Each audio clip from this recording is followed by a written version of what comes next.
Shalom, shalom. 6 choses à faire pour connaître le succès financier. 6 choses à faire pour que tu puisses décoller financièrement, pour que tes entreprises puissent connaître le succès, pour que tes entreprises puissent prospérer. Déjà, nous savons qu'il n'y a pas de progrès, il n'y a pas de prospérité sans le sacrifice. Ceux qui sont dans le monde, ils le savent très bien qu'il n'y a pas de prospérité sans sacrifice. Ceux qui sont dans le monde, ils savent faire des sacrifices, ils savent lutter, ils savent payer le prix. Mais toi, chrétien, qu'est-ce que tu peux faire? Toi qui es en train de souffrir, toi qui te bats nuit et jour pour que les choses puissent changer, pour que tu puisses connaître le bonheur, pour que tu puisses avoir le succès dans tes entreprises. Qu'est-ce que tu dois faire? Ce message est à toi. N'oublie pas de liker la vidéo, n'oublie pas de la partager avec celui ou celle que tu aimes.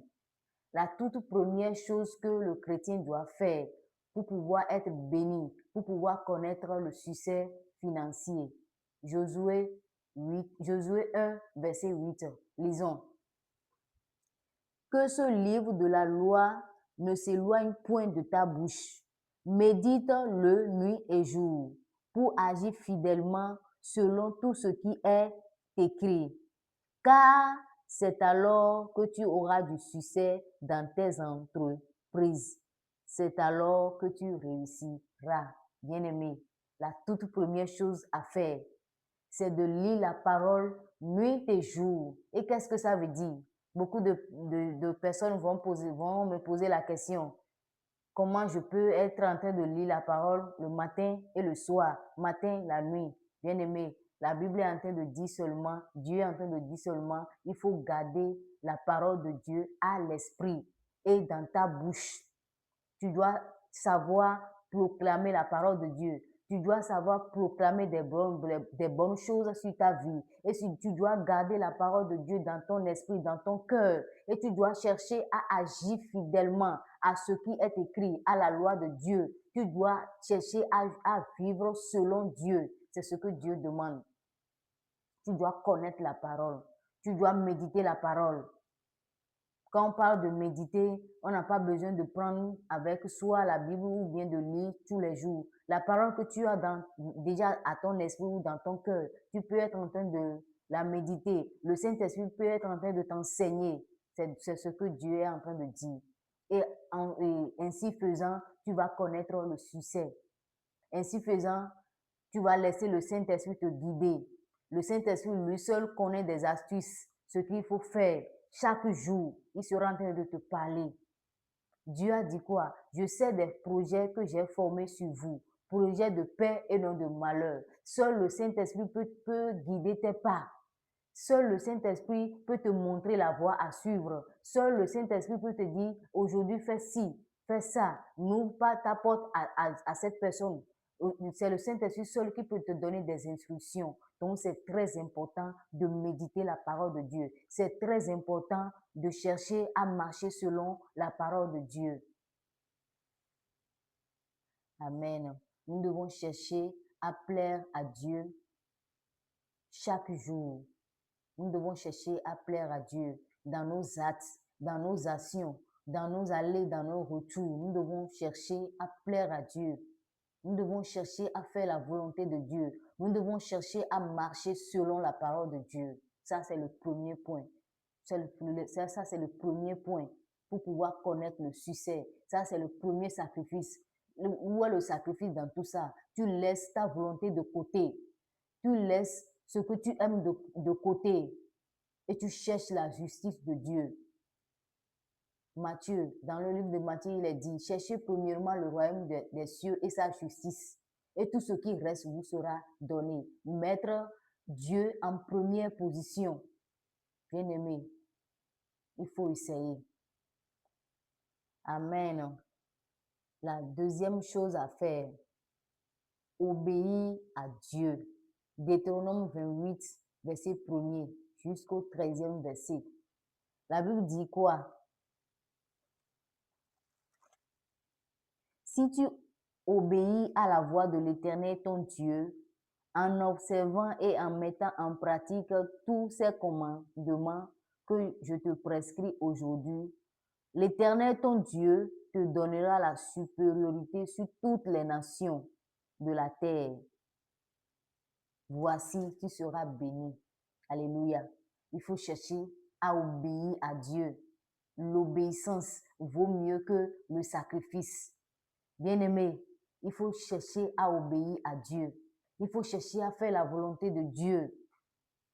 Il faut chercher à obéir à Dieu. Il faut chercher à faire la volonté de Dieu. Quand tu fais la volonté de Dieu, lisons Deutéronome chez nous à la maison. Si tu obéis à la voix de Dieu, ton aller sera béni, ton retour sera béni. Dieu va ouvrir les écluses des cieux sur toi. Dieu va t'arroser, Dieu va te bénir, tes troupeaux seront bénis, tes entreprises seront bénies, ton boulot sera béni, ton commerce sera béni, ton champ sera béni, tout ce que tu touches sera béni. La bénédiction, ça ne vient pas d'ailleurs, ça vient seulement de Dieu. Ça vient seulement de Dieu. Le second sacrifice que tu vas faire, c'est que tu vas obéir à Dieu. Tu vas mettre en pratique ses recommandations, ses prescriptions. Ça, c'est la deuxième chose à faire. L'obéissance à la parole de Dieu. Tu lis la parole, tu médites la parole. Maintenant, il faut la pratiquer. Ça, c'est le deuxième secret pour pouvoir réussir. Amen. Le troisième point, la troisième chose à faire, être fidèle dans les dîmes et les offrandes. Bien-aimé, être fidèle dans les dîmes et dans les offrandes. Apportez dans la maison du trésor les dîmes et les offrandes. Mettez-moi de sorte à l'épreuve pour voir si je ne vais pas ouvrir les écluses des cieux pour faire répandre la bénédiction sur vous. Bien-aimé, les dîmes et les offrandes. La dîme c'est quoi? C'est la 10e partie de nos revenus. Ton salaire, si c'est Dieu, c'est 10 000. La 10e partie, ça n'appartient pas à un humain. Ça ne t'appartient pas. Ça n'appartient pas à ta famille. Ça ne va pas payer les factures. La 10e partie, c'est destiné à Dieu. Bien-aimé, si tu veux être béni, si tu veux garder ton boulot, si tu veux que ton commerce puisse s'agrandir, si tu veux obtenir une bénédiction de façon miraculeuse, bien-aimé, tu dois savoir, tu dois faire tout possible. Tu dois apprendre à être fidèle dans les dîmes. Verset 11. Qu'est-ce que Dieu a dit? Il va sécuriser tes avoirs, tes activités, tes ressources financières. Jésus va les sécuriser. Il va chasser les dévoreurs. Il va menacer les dévoreurs. Il va sécuriser ton argent. Ton argent, quand toi tu paies ta dîme, quand tu es fidèle dans la dîme, ton argent ne va pas aller à l'hôpital. Ton argent ne va pas rentrer dans les imprévus. Non. Dieu va veiller sur ta maison. Dieu va te protéger. Dieu va protéger ta maison. Dieu va protéger tes enfants. Bien-aimé, il faut commencer par payer la dîme si tu veux réussir. Comme ça, l'ennemi ne pourra pas venir te voler. L'ennemi ne pourra pas venir semer de troubles dans ta maison pour que tu puisses gaspiller, dépenser ton argent n'importe comment. Que le Seigneur bénisse notre entendement. Amen. La quatrième chose à faire pour être béni financièrement. Galates 6, versets 7 à 8. Ne vous y trompez pas. On ne se moque pas de Dieu. Ce qu'un homme aura semé, il le moissonnera aussi. Ça, c'est la loi du donner et du recevoir. Bien-aimé, si tu veux être béni, tu dois être quelqu'un qui donne, qui fait des dons. Parce que la Bible a dit que quoi? Ce que tu veux qu'on te fasse, fais-le de même pour les autres. Si tu veux que les gens viennent te bénir, si tu veux que les gens te donnent des cadeaux, si tu veux que les gens t'offrent des choses, bien-aimé, fais pareil. Fais pareil et tu seras béni. Il y a la bénédiction d'en donner que de recevoir. Bien-aimé, apprends à donner. celui qui donne aux pauvres, aux nécessiteux, à ceux qui sont dans le besoin, il prête à Dieu. Et Dieu n'est débiteur de personne. Il sait comment il va rémunérer chacun. Il sait comment il va payer chacun. Bien-aimé, si tu veux être béni, si tu veux être béni, investis dans l'œuvre de Dieu. Fais du bien autour de toi. Et attention, il ne faut pas faire du bien pour faire du bien. Il faut être conduit par l'Esprit de Dieu. Il faut demander à l'Esprit de Dieu, est-ce que je peux faire ci? Est-ce que je peux faire ça? Parce que parfois on fait du bien et puis ça nous rapporte le malheur. Que le Saint-Esprit nous donne le discernement. Ça, c'est la quatrième chose à faire. La cinquième chose à faire, la loi de la fécondité et de la multiplication. Déjà dans le livre de Genèse, la première bénédiction que Dieu déverse sur les humains, sur l'humanité, c'est quoi? Soyez féconds, multipliez-vous, remplissez la terre.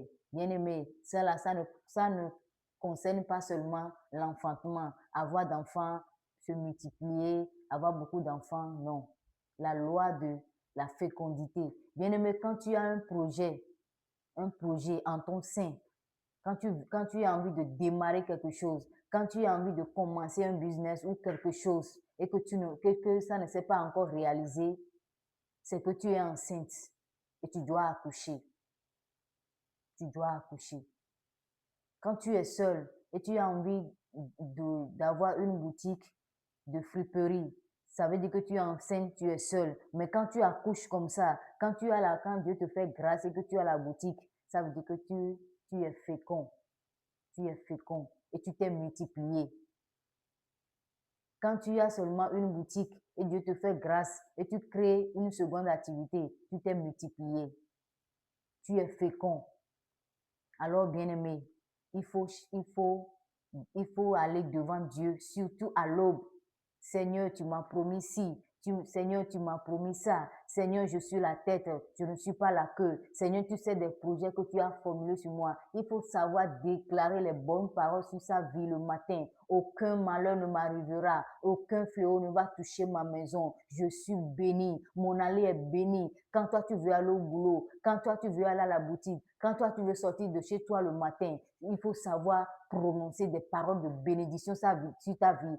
Quand tes enfants veulent aller à l'école, il faut dire des paroles de bénédiction sur leur vie. Il faut leur imposer la main. Ta journée est bénie. Que l'Éternel des armées éloigne de toi le malheur. Que l'Éternel des armées éloigne de toi les manigances de l'ennemi. Que l'Éternel des armées veille sur toi. Tu es béni, tu es béni, tu es béni. Bien-aimé, nous devons apprendre à faire ces choses. Quand ton mari veut quitter la maison le matin, bien-aimé, femme, tu dois savoir dire des paroles de bénédiction sur ton mari. Cette parole-là va faire que ton mari va passer une journée fructueuse. Que le Seigneur nous bénisse. Donc la loi de la semence, la loi de la fécondité et de multiplication. Bien-aimé, c'est très important. C'est très important. Tu as dit, je dois être fécond. Seigneur, voici mon projet. Je prie que tu mettes des gens devant moi, des gens qui vont me bénir. Mets-les devant moi, afin qu'ils puissent me bénir, afin que je puisse accoucher. Seigneur, je veux accoucher. Tu as dit que la nuit ne va pas demeurer pour toujours, mais le jour va se lever. Papa, que ton jour s'élève dans ma vie. Je veux que ton jour s'élève. Seigneur, je ne veux pas garder la grossesse pour longtemps. La grossesse, on ne garde pas ça pour longtemps. Mais il y a un temps pour garder la grossesse. Il y a un temps pour accoucher. Tu pries devant Dieu. Tu dis des paroles de bénédiction sur ta vie. Et tu vas les voir accomplir. Si tu veux passer une bonne journée, si tu veux vivre dans la paix, prépare ta journée dès l'aube. Que le Seigneur te bénisse. La dernière chose à faire, la sixième chose, être reconnaissant et savoir dire merci. Et Matthieu 14, verset 15 à 21, l'histoire de Jésus. L'histoire de Jésus, où il était entouré de la foule. Vers la soirée, ils étaient dans le désert, il n'y a pas de nourriture. Ils ont seulement 5 pains et 2 poissons. Qu'est-ce que Jésus a fait? Il a levé les yeux vers le ciel et il a présenté le peu qu'ils ont à Dieu. Et il a rendu grâce. Le peu là a suffi pour nourrir plus de 5000 personnes, sans compter les femmes et les enfants. Bien-aimés, la reconnaissance. Il faut être reconnaissant. Il faut savoir rendre grâce à Dieu. Le peu que tu as, tu dois savoir dire merci à Dieu. Le peu que tu as, dis d'abord merci à Dieu. Dis, mais Seigneur, merci parce que tu m'as donné le peu. Au moins, je gagne 25 000 par jour ou par mois. Je te dis merci pour ça. Je gagne 500 par jour. Seigneur, je te dis merci pour ça. Je te bénis pour ça. Seigneur, tu m'as fait grâce. Il faut d'abord dire merci avant de demander. Quand tu dis merci, quand tu rends grâce à Dieu pour le peu que tu as, tu es en train d'ouvrir une porte de bénédiction assez large dans ta vie. Bien-aimé, c'est un secret. Bien-aimé, c'est un secret. Il faut savoir rendre grâce à Dieu. Il faut savoir dire merci à Dieu. Même dans les petits trucs, dis merci. Seigneur, je te dis merci pour ce beau jour. Seigneur, je te dis merci pour la santé. Je te dis merci pour le souffle de vie. Je te dis merci parce qu'aujourd'hui, quand je suis partie au marché, j'ai vendu 500, j'ai vendu 1000 francs. Je te dis vraiment merci beaucoup. Il faut d'abord dire merci avant de demander plus. Que le Seigneur te bénisse. Si ce message t'a fait du bien, n'oublie pas de le partager. N'oublie pas de le liker. Et si tu connais d'autres astuces, je te prie de partager ça avec moi dans les commentaires. Je vais apprendre de toi. Que le Seigneur te bénisse. Amen. À la prochaine.